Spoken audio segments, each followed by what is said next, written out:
My millionaire grandpa vanished for 15 years, then left me $125 million and his mansion. At the will reading, my parents came claiming guardianship until my lawyer entered and their faces drained. Imagine being 12 years old, waking up in a freezing trailer, only to find a scribbled note from your parents saying, "Find your grandfather." Just 12 words that ripped your world apart, leaving you abandoned, alone, and wondering, what the hell happened next? Today, I'm Ashton Ross, the head of a luxury jewelry empire, living in a mansion my grandfather left me, surrounded by wealth and a beautiful family. But no amount of success can erase the memory of that bitter Oklahoma morning. My early life on the dusty, western edge of Oklahoma City was anything but glamorous. We lived in a rundown trailer, thin tin walls rattling with every gust of wind. The living room had a tattered sofa, the kitchen always smelled greasy, and our bedrooms were so cramped they felt like cages for our fears. My dad, Patrick, used to own an auto repair shop, but by the time I was 7, he was a ghost of himself. Bankruptcy led to gambling, and gambling led to nights of bloodshot eyes, cheap whiskey, and yelling. "Paula, don't you see I'm trying?" he'd bellow, slamming his fist down, glass shattering on the floor. My mom, Paula, was frail, her eyes always tinged with sadness. She worked tirelessly as a diner waitress, taking any shift she could. I remember her coming home, hands trembling, placing a bag of leftover food on the table. "Eat, Ashton." "I'm not hungry." But I knew she was starving, silently giving me her share. Her hunger wasn't just for food, it was a yearning for a life she'd never touched. She tried to hold us together, but day by day she grew quieter, her gaze lost in some distant place. Once I found her sobbing, face buried in her hands. When I asked what was wrong, she just waved me off. "It's nothing, Ashton. I'm just tired." One stormy night, the wind howled through our trailer, mirroring the shouts inside. Drunk, Dad threw a stack of unpaid bills onto the table. "All you do is bring home pennies. How's that supposed to keep this house afloat?"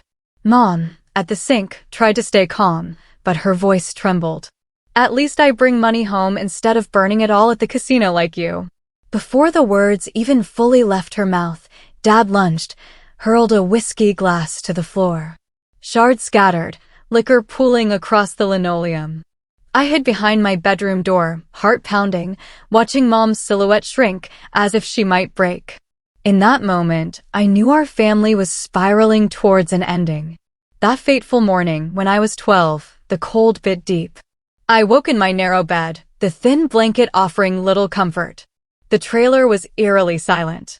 No arguments, no clatter of dishes, no Mom telling me to get ready for school. My stomach dropped. "Mom?" No answer. "Dad?" I stepped out, bare feet freezing on the icy floor. Empty. Their bedroom empty. The bed unmade, a few old clothes strewn from the closet. My heart raced, a sickening feeling rising. I ran to the dining table where Mom usually left breakfast notes.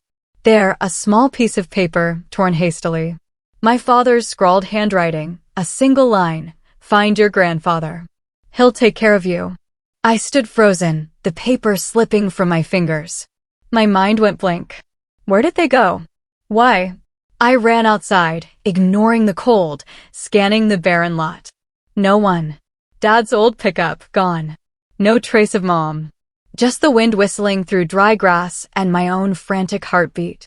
They were gone. Abandoned. Alone. I went back inside, picked up the note, reading it over and over, begging it to change. But it didn't. Just those 12 cold words that tore my heart apart. I sank into a chair, trying not to cry, but the tears came, hot against my freezing hands. I was only 12. What had I done wrong? Why didn't they want me anymore? Then, my grandfather, Howard Ross. The name sent a shiver through me. He was wealthy, the owner of Ross Heritage Jewelers, the most prestigious chain in the region. But he wasn't a warm, storybook grandpa. Stern, cold, dismissive of children. He never smiled, never asked about me. The thought of seeking him out terrified me. He lived in a different world, a mansion in Nichols Hills, behind tall iron gates, guarded by security. How could I, a 12-year-old in tattered clothes, step into that world. How could I face those cold eyes alone? But I had no choice. My parents had left me with nothing but a note and a name. Howard Ross. I didn't know if he'd take me in, but I couldn't stay in that freezing trailer, steeped in pain. Summoning every scrap of courage, I put on my worn jacket, stuffed the note in my pocket, and stepped out. The cold wind pushed against me, trying to knock me down. But I kept walking, one step at a time, along the rough dirt road. I didn't know what lay ahead, but I knew my life had just changed forever. The Oklahoma winter cold didn't just seep through my thin jacket, it burrowed deep into my chest. My worn sneakers, soles almost gone, slapped against the pitted red dirt road. I hugged myself tightly, trying to hold on to warmth, but the real chill came from the emptiness in my heart. The note in my pocket felt like a heavy stone, a constant reminder of their betrayal. My grandfather's house was miles away, and I had no car, no money, no phone. But I had to find him. My parents' trailer, now an empty shell, held only memories of arguments and bitter words. My final destination was Tommy's house, my best friend, a few blocks away. He and his dad, Hank, were the only people I could think of. When I got there, the sun was higher, but the cold lingered. Their small wooden home, not much better than mine, was at least warm, with the faint smell of toast. I knocked, hands numb. "Ashton, why are you here so early? What's wrong?" Tommy pulled me inside. When he saw my scared, red eyes, he went quiet, sensing something terrible. I told Tommy and Hank everything. I pulled out the note, handing it to Hank, my voice choking. "My parents, they're gone. They left this." Hank read it, his brows furrowing. He was a big truck driver, weathered face, but kind eyes. "Ashton, you sure?" "Maybe they just went somewhere for a bit," he said, but his voice lacked conviction. He knew, as I did, that my parents weren't the type to leave a note like that for a short trip. "I need to get to my grandfather's," I stammered, "in Nichols Hills. I don't know how, but I've got nowhere else to go." Hank sighed, placing a hand on my shoulder. "All right, kid. I'll drive you. But you're eating something first. Can't let you go on an empty stomach." I sat in Tommy's kitchen, eating a slice of toast Hank insisted on. But the food had no taste. My mind swirled with images of my grandfather, Howard Ross. He was wealthy, owner of Ross Heritage Jewelers, the most renowned luxury chain. But he was no warm, storybook granddad. Stern. Cold. Especially toward kids. He had 3 sons, my dad, Patrick, then Uncle Anthony, and Uncle Philip. None of them could stand his harsh demeanor, so none worked for his company. Mom once whispered, "Grandpa saw Dad and your uncles as failures. He never forgives mistakes. And he doesn't like kids." The few times I'd met him, I'd left with a heavy feeling. He lived in a different world, a mansion in Nichols Hills, pristine.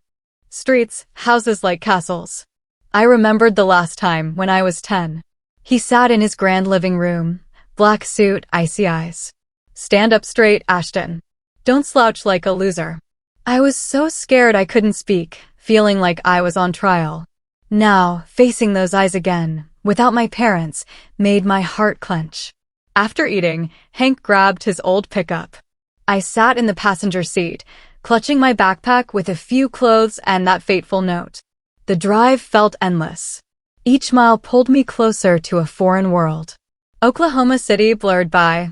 Slums gave way to wider roads, towering buildings, and finally, the upscale neighborhoods of Nichols Hills.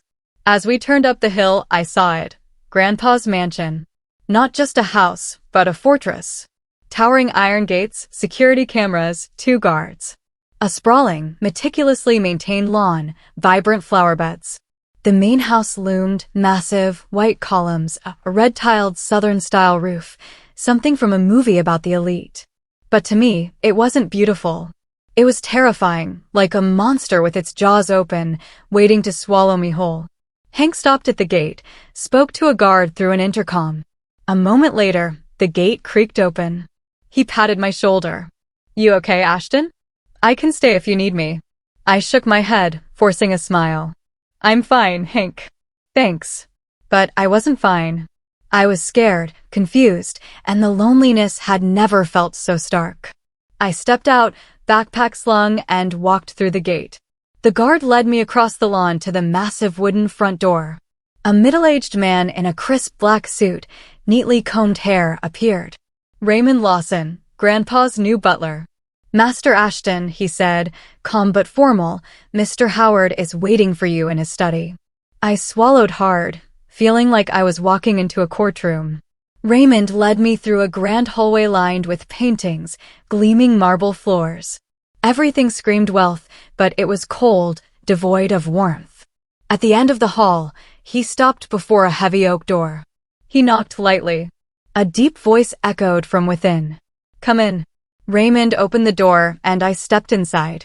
Grandpa Howard Ross sat behind a massive wooden desk, dressed in a gray suit.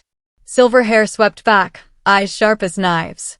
He looked at me, no smile, no warmth, just a curt command. Sit down, Ashton. My legs trembled as I obeyed. His gaze seemed to pierce through me, weighing my worth. I know what your parents have done, he said, his voice dry. From now on, you're staying here, but don't expect to be coddled. There's no room for weakness in this house. I sat silent, heart pounding, unable to meet his eyes. I knew in that moment my life would never be the same. This mansion, with all its grandeur and coldness, would be my new home and my first battlefield. Ashton, my grandfather continued, his voice low but sharp. From now on, you're part of this family, but this family is not a place for daydreaming or laziness. You will live by my rules. He handed me a piece of paper with 5 lines of handwritten text. The writing firm and neat, just like the man himself. My heart pounded as I skimmed it. Be punctual. Be financially independent. Never lie. Take responsibility. Train your mind, body, and soul. These are the 5 golden rules, Grandpa said, his voice devoid of emotion. You will live by them, or you will have no place in this house. I nodded, not daring to ask questions, though my mind was a storm of them. Financially independent? I was only 12. How was I supposed to have money? Train my mind, body, and soul? His gaze made it clear this wasn't the time for questions. Raymond Lawson, the butler, led me out of the study into my new room on the 2nd floor. It was 3 times the size of my old bedroom, with a large bed, a walnut wardrobe, and a window overlooking the lush garden. But it didn't make me feel at ease. Everything here was too perfect, too foreign, as if I were an outsider trying to fit into a painting that didn't belong to me. Raymond placed a hand on my shoulder, gentle but firm. Young master, don't be afraid, he said, his voice warm yet steady. Mr. Howard is strict, but he does this for your own good. Try your best and you'll understand. Those first days were a nightmare. Every morning, the alarm blared at 5:30. I had to jog around the sprawling garden. I hated running. My legs ached, my breath came in gasps, and the morning chill made me want to crawl back under the covers. But Raymond was always there, stopwatch in hand, his gaze stern. Rule number 5, Master Ashton, he'd remind me. Train your body. Mr. Howard doesn't tolerate laziness. I gritted my teeth and trudged on, though inside I wanted to scream that I didn't belong here. At my new school, a private academy for wealthy kids in Nichols Hills, things were even worse. Grandpa enrolled me there within the first week, handing me a crisp new uniform that felt like someone else's armor. The other kids stared at me like I was an alien. You're the abandoned grandson of Mr. Ross, huh? A blonde boy in an expensive shirt sneered as I walked into class. His words cut like a knife, reopening wounds that hadn't yet healed. I bowed my head, pretending not to hear, but inside a storm of anger and humiliation raged. I wanted to run, to return to my old, run-down trailer, where at least I knew I belonged. But running wasn't an option. Grandpa wouldn't allow it. Every evening, I had to sit at the desk in my room, doing homework under Raymond's watchful eye. If I lagged, Grandpa would appear at the door, silent, his gaze making me feel smaller than ever. Once, I sneaked a game on the old computer Raymond had lent me, thinking no one would know. But the next morning, Grandpa summoned me to his study. Rule number 3, Ashton, he said, his voice cold, his eyes sharp. Never lie and don't think you can fool me. He confiscated the computer and ordered me to clean the entire backyard garden as punishment. I worked until I was exhausted, my hands scratched from thorny bushes. But when I looked into his eyes, I saw no anger, just expectation, as if he were testing whether I'd break. Mistakes like that happened often. I was late to school because I overslept, skipped workouts because I was tired, even lied about finishing homework to get a break. Each time, Grandpa handled it with strict but fair consequences. He didn't yell like Dad or cry like Mom. He simply imposed a punishment and expected me to correct myself. Discipline isn't about punishment, Ashton, he said once as I stood before him, drenched in sweat after cleaning the garage for 3 hours. It's about forging you into a man. At first, his words only made me angry. I didn't want to become a man his way. I just wanted to be a kid, loved and protected. But slowly, through the suffocating months under his iron discipline, I began to realize something. The punishments weren't meant to hurt me. They were meant to teach me to be stronger.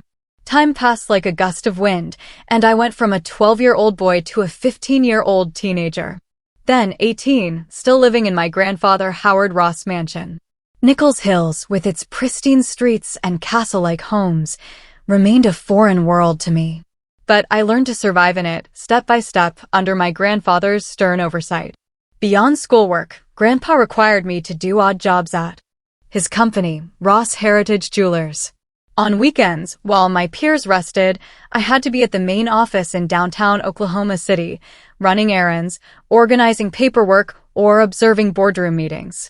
The first time I stepped into the company's gleaming glass building, I was struck. The jewelry displays sparkled under the lights, diamonds and pearls arranged like works of art. But I wasn't allowed to touch or daydream.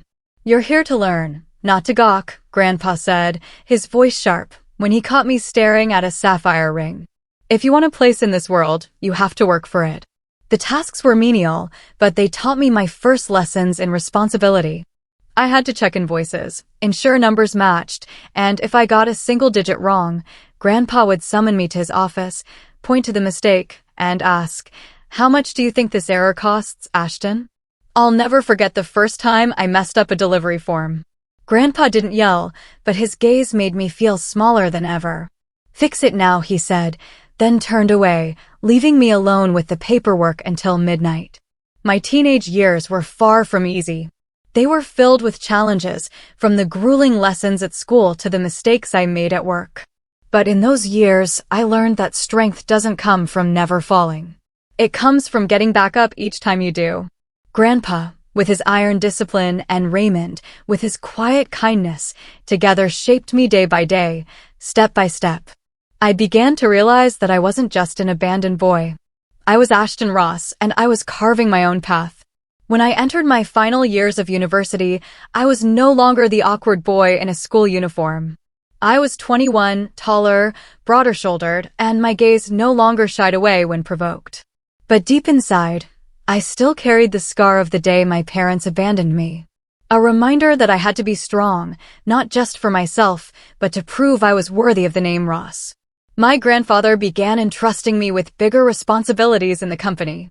No longer just running errands or checking invoices, I was allowed to participate in real projects, sit in strategic meetings, and even contribute ideas. "You're not here to be a wallflower. Speak up, or don't sit here at all." Those words, though harsh, were an invitation. My grandfather wanted me to prove myself, not just to him, but to the board of directors, men and women in expensive suits, who always looked at me with a mix of curiosity and skepticism. One morning in my final year, I received an email from my grandfather asking me to prepare for a major project, negotiating with a diamond supplier from South Africa to secure a supply for the company's new collection. It was the first time I had been given such a significant task, and the pressure weighed on my shoulders like a boulder. I spent weeks researching, reading everything about the diamond market, pricing, quality, sourcing, transportation logistics. I stayed up until 3 a.m., my eyes blurring in front of the laptop screen, but I didn't dare complain.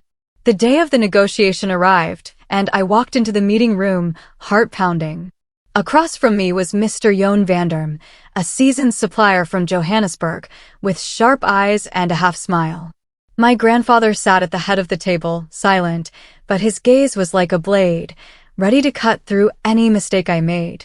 The meeting went smoothly for the first 30 minutes, until Mr. Vanderm suddenly announced that his supplier was considering pulling out of the deal because a competitor had offered a better price.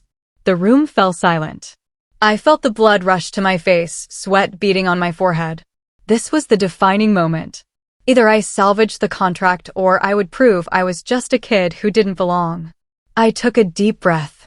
Mr. Vanderm, I said, striving to keep my voice steady, I understand that price is important, but Ross Heritage Jewelers doesn't just buy diamonds.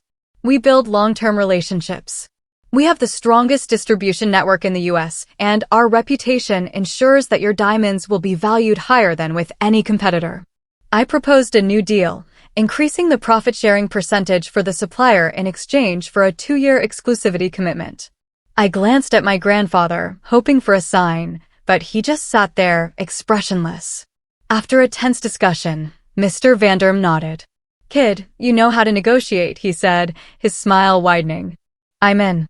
The room let out a collective sigh of relief, and for the first time, I saw a different look in the director's eyes, not skepticism, but respect, albeit cautious. My grandfather said nothing. But as the meeting ended, he stood, placed a hand lightly on my shoulder, and left. Graduation marked a turning point. I was no longer the boy who feared my grandfather's stern gaze or the teenager who dodged taunts. I had become a man of resolve, ready to face the challenges of the business world. The day I wore my first custom-tailored suit and looked in the mirror, I saw the difference clearly. No longer the trembling 12-year-old who stepped into the mansion years ago, but an adult who knew where he was headed. Deep down, I understood. Ross Heritage Jewelers wasn't just my grandfather's company. It was becoming a part of me, and I was determined to prove I was worthy of it. In the first few years after university, I threw myself into work with a burning passion.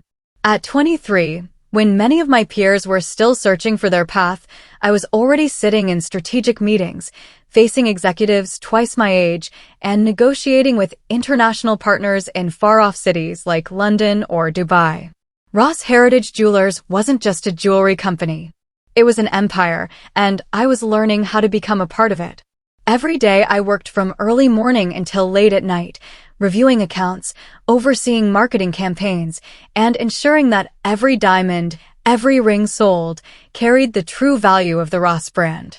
My grandfather, though still the chairman, gradually handed over more responsibilities to me, and his gaze was no longer just scrutinizing. Sometimes I caught a glimmer of pride in his eyes, though he never said it out loud. But just when I thought I had found my footing, a storm from the past came crashing in. One afternoon, while reviewing financial reports in my office, Raymond knocked on the door, his expression unusually serious. "Master Ashton," he said, his voice low. "There's someone here to see you. They're in the drawing room." I frowned, recalling no scheduled meetings. "Who is it, Raymond?" He hesitated, then replied, "It's your parents." My heart seemed to stop. Patrick and Paula Ross, names I had tried to bury deep in my memory, now resurfacing like ghosts from the past. I stood up, my hands trembling slightly, unsure of what I should feel. Anger? Pain? Or a naive flicker of hope that they had returned out of regret? I walked down the stairs, each step feeling like it carried 1,000 pounds. And when I pushed open the drawing room door, I saw them. My father, Patrick, sat on the sofa, much older than I remembered. His hair streaked with gray, his face gaunt, his eyes bloodshot, as if still bearing the marks of countless nights at the gambling table. My mother, Paula, sat beside him, thinner than before, her hands clasped tightly as if trying to hold on to some semblance of calm. They looked up at me. "Ashton," my mother spoke first, her voice trembling. "Are you doing well? I've missed you so much." Her words made my heart clench, but I didn't let my emotions take over. "You missed me?" I asked, my voice colder than I intended. "It's been 11 years, Mom. 11 years since you and Dad left me with nothing but a note." My father lowered his head, avoiding my gaze. "Ashton, we had no choice," he said, his voice raspy. "We owed too much. If we had stayed, we would have dragged you down with us. I wanted to scream at them, to ask why they didn't fight for me, why they chose gambling and debt over their own son. But I held back, remembering my grandfather's words, "Discipline is controlling yourself even when your heart wants to explode." "So, what do you want now?" I asked, my voice calm but razor-sharp. My mother hesitated, then said, We need help, Ashton. Your father is sick, and we owe a large sum. You're working for your grandfather's company, aren't you? Just a little. You could help us." Her words hit like a knife. They hadn't come back out of remorse, not for family. They came back for money. I looked at them, feeling the old scar in my heart bleed anew. "Help," I repeated, my voice bitter. "You left me when I was 12, without an explanation, without a single call. Now, when I have something you need, you show up. Is that why you're here?" My father shot to his feet, his face flushed with anger. "How dare you talk to your parents like that? I raised you, gave you a roof over your head, and now you're so ungrateful you'd watch us suffer." I gave a bitter laugh, unable to hold it back any longer. "A roof? More like a house full of arguments and debt. You chose the casino over me. Don't talk to me about raising me." My mother burst into tears, covering her face. "Ashton, please don't be like this. I know I was wrong, but we're family. You can't turn your back on family." Her words made me waver. A small part of me, however faint, still yearned for family, still wanted to believe they had changed. But then I remembered the note, the years of loneliness, and I knew that family bond had died long ago. Raymond stood in the corner of the room, silently observing. When my parents left, taking nothing but a promise to return, he walked over and placed a hand on my shoulder. "Master Ashton, you did the right thing," he said, his voice warm and steady. "Setting boundaries isn't cruelty. It's how you protect yourself." I nodded, but my heart still felt heavy. "Raymond, why does it still hurt? I thought I was over this." He gave a sad smile. "Master Ashton, wounds from family never fully heal, but you're stronger than them. Don't let them pull you down." In the months that followed, my parents reappeared a few more times, each with a new excuse: gambling debts, illness, or even belated apologies. They cried, begged, and tried to guilt me. Once, my father even showed up at the company office, shouting in front of the staff, "Who do you think you are, Ashton? Just a lucky kid your grandfather picked up." I stood there, my heart pounding, but I didn't let my emotions take over. "Dad," I said calmly, "you abandoned me when I needed you most. You have no right to be here anymore." When my grandfather heard about my parents' reappearances, he said only one thing: those who abandon their own flesh and blood have no right to return just for money. His words were cold, but true. I gradually learned to let go of the illusion of my parents, to set boundaries, as Raymond advised. Each time they showed up, I grew tougher, but it also hurt more. I didn't want to become a cruel person, but I knew that if I didn't protect myself, I'd be dragged back into the abyss of my past. Raymond remained by my side like a guiding light. One evening, after my parents left again, leaving me with an empty feeling, he brought me a cup of tea and sat down. "Master Ashton, do you remember rule number 4? He asked. I nodded. "Take responsibility." He smiled. "Exactly. But responsibility isn't just to the company or to Mr. Howard. It's to yourself, too. You don't owe them anything, Ashton. You only owe yourself a better life." At 27, I made waves in the industry with a creative marketing strategy, a jewelry collection inspired by family heritage, integrated with QR codes that allowed customers to trace the origin of gemstones. Thanks to this strategy, the company's revenue surged by 25% in just the first quarter, and articles in Forbes and Bloomberg began referring to me as the promising heir of the Ross Empire. I worked tirelessly, from analyzing market data through Google Analytics to holding virtual meetings with partners via Zoom, ensuring every detail in the supply chain was flawless. Life seemed to be on the right track, and I felt I had truly earned the Ross name. But then everything changed in a single moment. During a board meeting in October, my grandfather, Howard Ross, who always sat at the head of the table with the unyielding presence of a general, suddenly clutched his chest, his face turning pale, his eyes, usually sharp as a blade, clouded with pain. The room fell silent. I rushed to his side, my hands trembling. "Grandfather, what's wrong?" I asked, my voice choked, gripping his hand tightly. He gave a faint nod, his voice weak. "It's nothing, just tired." But I knew it wasn't true. An ambulance arrived, and after a series of tests at a top hospital in Nichols Hills, the doctors diagnosed him with congestive heart failure, a common condition in older adults. He was prescribed medication, but the doctors warned that he needed rest and to avoid stress, nearly impossible for someone like my grandfather. His health declined rapidly. He no longer came to the office every day, instead joining meetings via video calls from his home office, his tired face appearing on the laptop screen. His voice grew weaker, and sometimes he had to pause to catch his breath. I was overwhelmed with worry and mental turmoil. I feared that my grandfather would leave me before I could do anything to repay his kindness. Then one afternoon, he called me into his study where he sat in his old leather chair, a digital blood pressure monitor, a modern device he reluctantly used, by his side. "Ashton," he said, his voice weak, but still sharp. "I don't have much time left. The company needs you. From now on, you'll sign off on major contracts, attend board meetings, and stand before the staff as a true leader." I opened my mouth to protest, but before I could speak, he continued, pushing an old, leather-bound folder tied with twine toward me.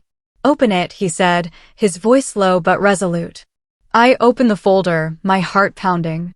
Inside was a handwritten journal chronicling my journey from the day I first stepped into the mansion.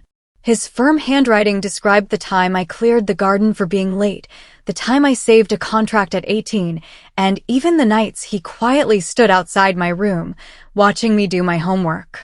"I've been watching you from the start," he said, his eyes softening in a rare moment. "Not to control you, but to see if you were worthy of the Ross name." Next were CPS, Child Protective Services, documents from when I was 12, cold pages proving that my parents had legally abandoned me. They had signed away their parental rights, leaving my grandfather's address as my sole guardian. Reading those lines, I felt a weight in my chest, as if the old scar was bleeding again. Finally, he handed me a sealed, handwritten letter, his trembling but clear script visible on the envelope. "Don't open it early," he warned, his gaze stern. "It will explain everything when I'm gone." Then he took my hand, his thin but still strong grip tightening. "A legacy isn't just gold or jewelry stores," he said, his voice etching itself into my heart. "A true legacy is honor. Never let the Ross name be tarnished. You've already proven yourself. Now protect it." His words weren't just advice. They were a will, a lifelong responsibility. I nodded, my eyes stinging, determined not to let tears fall in front of him. Raymond stood in the background, silently watching, his eyes glimmering with a mix of pride and sadness. He understood that this moment wasn't just about passing down wealth. It was about passing down trust and a lifetime of responsibility. As we left the room, Raymond patted my shoulder, his voice warm and steady. "Master Ashton, Mr. Howard chose you not because of blood, but because you forged yourself. Now it's time to prove it." I nodded, the weight of responsibility heavy on my shoulders, but also a new fire igniting within me. From that moment, I officially stepped into the role of the chosen heir. I led the company through challenging months as my grandfather underwent surgery to place a stent to clear his arteries. I signed off on major contracts, from expanding stores to investing in blockchain technology to ensure gemstone traceability. I met with employees, sharing a vision. We don't just sell jewelry, we sell trust. And that trust must endure. Each decision was a test, but I was no longer afraid as I once was. I had been shaped by years of trials, guided by my grandfather's lessons and words like a lighthouse illuminating my path. In December of that year, I was in London, meeting with a major partner to negotiate a contract for pearl supplies from Japan. The Christmas spirit enveloped the city, twinkling lights on Oxford Street, church bells echoing. I stood in a glass-walled meeting room, presenting plans to expand Ross Heritage Jewelers into Europe, utilizing AR technology to let customers virtually try on jewelry through a mobile app. Everything was going smoothly. I felt confident, as if I had truly mastered my grandfather's legacy. Then on Christmas Eve, my phone buzzed. It was Raymond. His voice trembled through the speaker, unlike his usual calm demeanor. "Master Ashton, Mr. Howard, he's gone." I stood frozen, the phone nearly slipping from my hand. My grandfather had passed away in his sleep, in his study at the mansion, next to his notebook of company records and the digital blood pressure monitor, the final traces of the months he spent battling heart disease. I canceled all my plans, booked the earliest flight back to Oklahoma City, my heart pounding as if it might burst. On the 10-hour flight, I stared out the window, seeing only endless darkness, as if the world had dimmed along with him. When I stepped into the mansion, the air felt heavy as lead. Raymond embraced me at the door, his eyes red but striving to remain composed. "Master Ashton," he passed peacefully. "He was so proud of you." I nodded, my throat tight, unable to speak.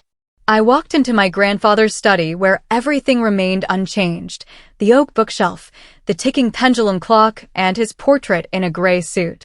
But he was no longer there. Only I remained, along with the responsibility he had left behind. My grandfather, Howard Ross' funeral was held solemnly at Nichols Hills United Methodist Church, a historic church with white stone columns and stained glass windows gleaming under Oklahoma's winter sun. That day, the air was bitterly cold, but the church was packed, relatives, company employees, longtime partners. Hundreds attended, from board directors in black suits to sales staff from Ross Heritage Jewelers stores across the U.S. The atmosphere was a strange mix, genuine grief from those who respected him, people he had shaped with his iron discipline, and calculating glances from some family members. I sat in the front row next to Raymond, who in his black suit looked older than ever. My father, Patrick Ross, and my uncles Anthony and Philip were all present, the first time in years they had gathered. They sat a few rows behind me, whispering, their eyes avoiding the polished walnut coffin. My father, now in his 60s, his hair fully white, his face gaunt from years of gambling and debt. Uncle Anthony, who had tried and failed at his own business ventures, scanned the room with envy.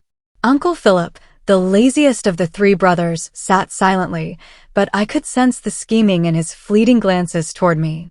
They didn't cry for my grandfather. They cried for what they thought they deserved. Loneliness surged as I looked at them, my own flesh and blood, who cared little for the man we had lost. I felt like an outsider in my own family, with only Raymond by my side, quietly holding my hand to lend me strength. The pastor began his sermon, describing my grandfather as a pillar of Nichols Hills, a man who built Ross Heritage Jewelers from a single store into an empire with over 50 locations, integrating technology to lead the jewelry industry. A longtime employee stood up, voice choked. "Mr. Ross never gave praise, but he taught us that discipline is the key to success." I sat there, tears streaming down my face, remembering the years he made me clear the garden for being late to school, the times he looked at me with a sharp but expectant gaze. That was his love, though he never spoke it aloud. But when I glanced at my father and uncles, I saw them whispering, their eyes glinting as they mentioned the legacy. They weren't here to mourn. They were here to wait. After the funeral, the group moved to the office of Lawrence Monroe, the attorney, in a modern glass building in downtown Oklahoma City. The atmosphere was tense, like a taut string about to snap. Family members sat around a long wooden table, facing a large screen displaying electronic documents, a blend of tradition and technology, just like my grandfather's style. Monroe, a tall man with gold-rimmed glasses, began reading the will and trust. All of Mr. Howard Ross' assets, including his shares in Ross Heritage Jewelers, the network of over 50 stores, real estate holdings, and the Nichols Hills mansion, are bequeathed to his grandson, Ashton Ross. Those words detonated like a bomb in the room. The total value of the estate, estimated at approximately $125 million, reflected Ross Heritage's success in the digital era. My father, Patrick, flushed red and slammed the table. "He's leaving his own sons out in the cold. What kind of joke is this?" Uncle Anthony chimed in, his voice shrill. "Ashton's just a lucky kid. He can't handle this empire." Uncle Philip nodded, his eyes blazing. "We, his sons, are the ones who deserve it." They glared at me like I was an enemy, forgetting that they had abandoned me when I was 12. Monroe continued, his voice steady but authoritative. The three sons, Patrick, Anthony, and Philip, each receive a symbolic inheritance of $50,000 as a gesture of honor. He went on, a no-contest clause. If any of the three sons file a lawsuit to dispute the will, they will forfeit even this small inheritance. The trust is irrevocable unless there is evidence of fraud or undue influence. This clause, designed to prevent baseless litigation, ensured my grandfather's wishes would be upheld. Then came the most dramatic part, a 90-day challenge clause. Ashton must prove his ability to maintain the company's stability and achieve positive profits for 3 consecutive months. If he fails, the entire estate will be transferred to a charitable foundation for abandoned children, reflecting Mr. Howard's values. This was the final test, a way for my grandfather to ensure his legacy went to someone worthy. The room erupted in outrage. My father stood, pointing at me. Who do you think you are, Ashton? Just a kid your grandfather picked up. Uncle Anthony shouted, we'll sue. We won't let this kid take everything. Philip, usually silent, smirked bitterly. 90 days? He'll crumble. Just wait. The employees and partners remained quiet, some nodding in support of me. They had seen me steer the company through a supply chain crisis when diamond prices soared due to conflicts in Africa. I sat silently, my heart pounding, cold sweat running down my spine. This was the greatest challenge of my life, not just about money, but about proving I was worthy of my grandfather's trust. I remembered his words, a true legacy is honor. Raymond squeezed my hand under the table, whispering, Master Ashton, Mr. Howard believed in you. Now it's time to shine. I took a deep breath and looked directly at my father and uncles. This is grandfather's will. I won't let him down.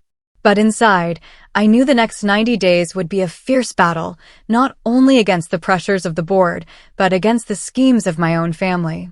The days following the announcement of the will, the atmosphere at Ross Heritage Jewelers headquarters in downtown Oklahoma City was heavy, like the calm before a storm. The 90-day challenge, to keep the company stable and achieve positive profits, was not just a test of ability, but a battle for survival.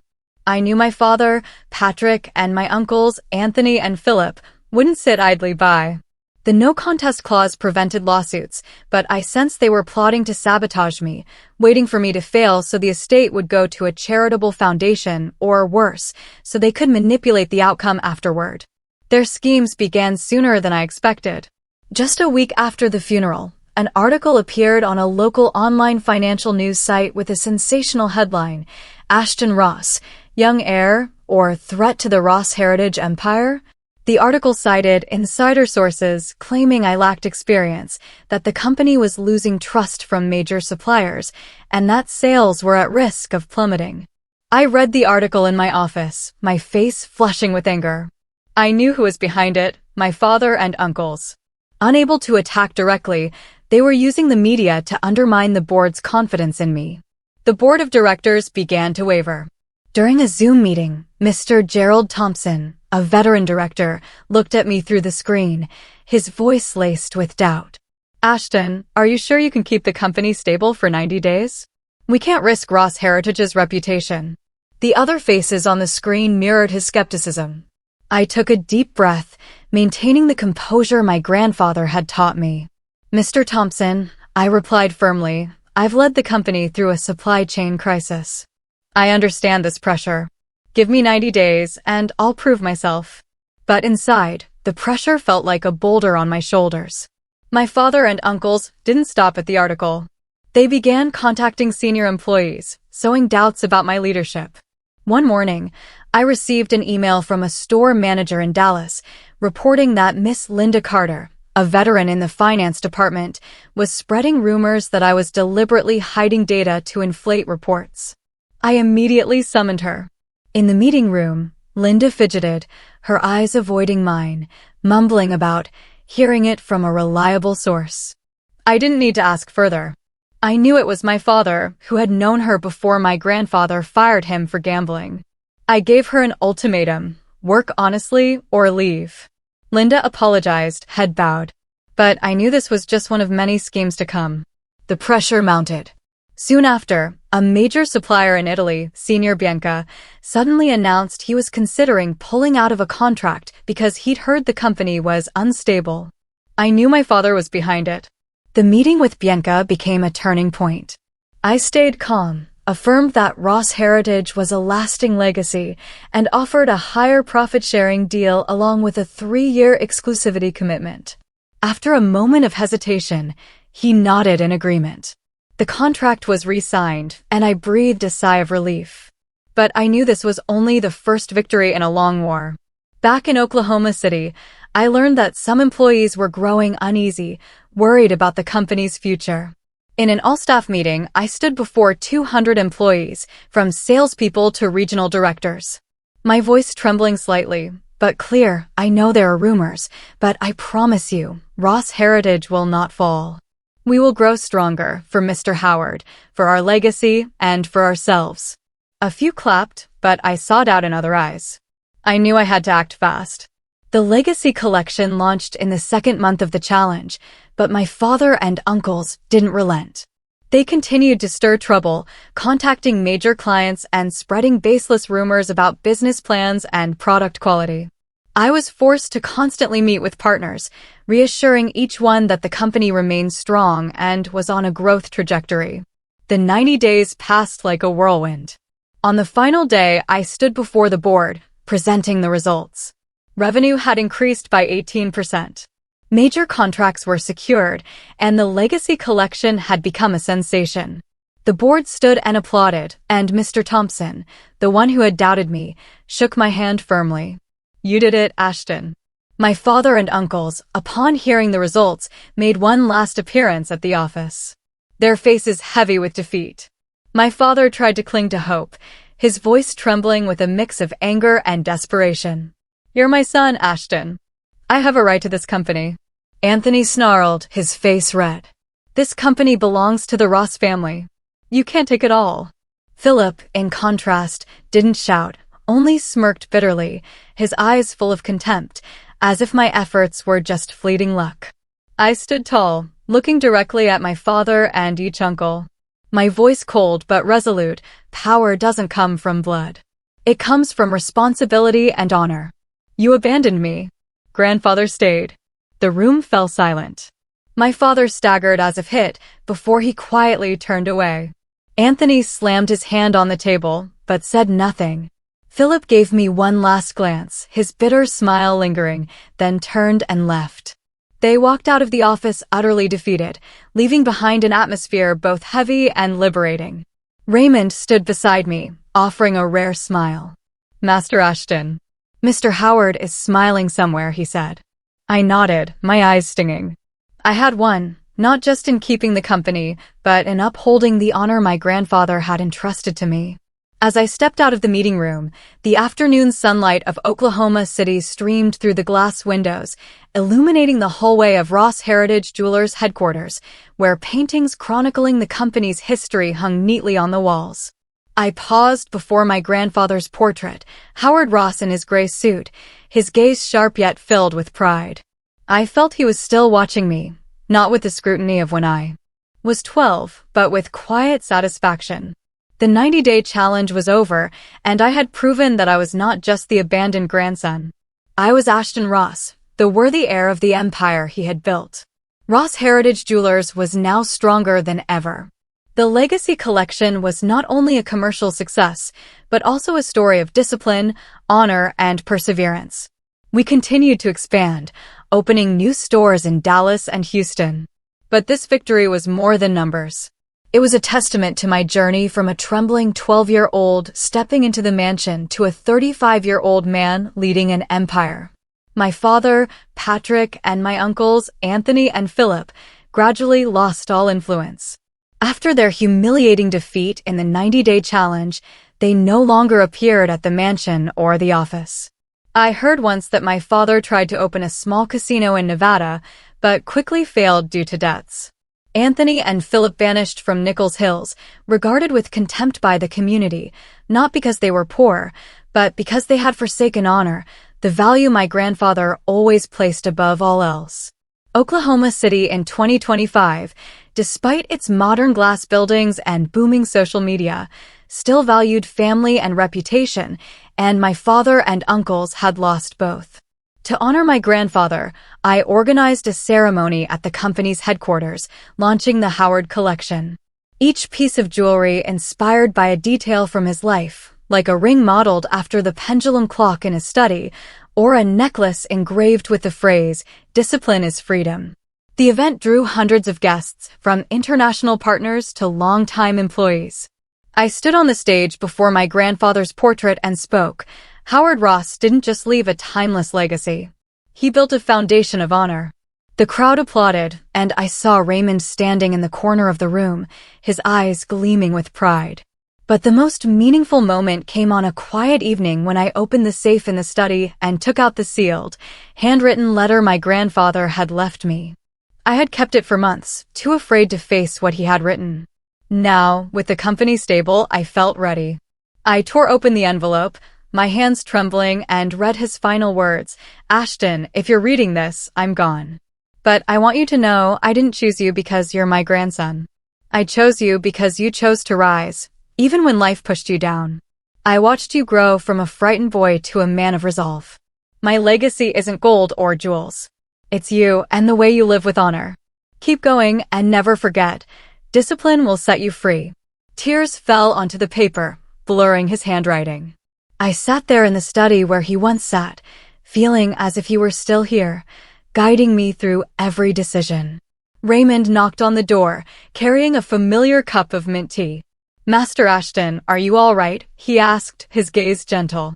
I handed him the letter, my voice choked. "Raymond, grandfather, he believed in me from the start." Raymond read the letter and smiled. "Master Ashton, he didn't just believe in you, he loved you in his own way. And now you're living up to everything he hoped for." From then on, I led Ross Heritage Jewelers with a renewed mission. In a meeting with young employees, I stood before them not as a cold CEO, but as someone who had faced trials like theirs. "Don't fear discipline," I said. "It doesn't confine you. It frees you from weakness. And don't just protect wealth, protect honor, because honor is what safeguards a family and a company across generations." Those words, I knew, were not just mine. They were my grandfather's, passed through me. One evening, I stood on the mansion's balcony, looking out at Oklahoma City, glowing under the city lights. Raymond stood beside me, now more like family than a butler. "Master Ashton, you've come a long way," he said, his voice warm. I nodded, smiling. "And you were always there, Raymond." "Thank you." He shook his head, his eyes twinkling. "I just brought the tea, Master Ashton. You're the one who made it all happen." In my heart, my grandfather, Howard Ross, remained present, not as a stern figure, but as a lighthouse guiding my path. I looked back on my journey, from the 12-year-old boy waking up in a cold house, clutching the note my parents left behind, to the man standing at the helm of an empire. The greatest legacy my grandfather left wasn't gold or jewelry stores. It was discipline, honor, and the strength to face any challenge. And I knew, no matter what lay ahead, I would continue to uphold the Ross name, never letting it be tarnished, just as he had instructed. This story, it's been a part of me for so long. It's about more than just business or money. It's about what we choose to fight for and who we allow to define us. What would you have done if your parents abandoned you at 12? Or how do you deal with family who only show up when they need something? I really want to hear your thoughts in the comments below.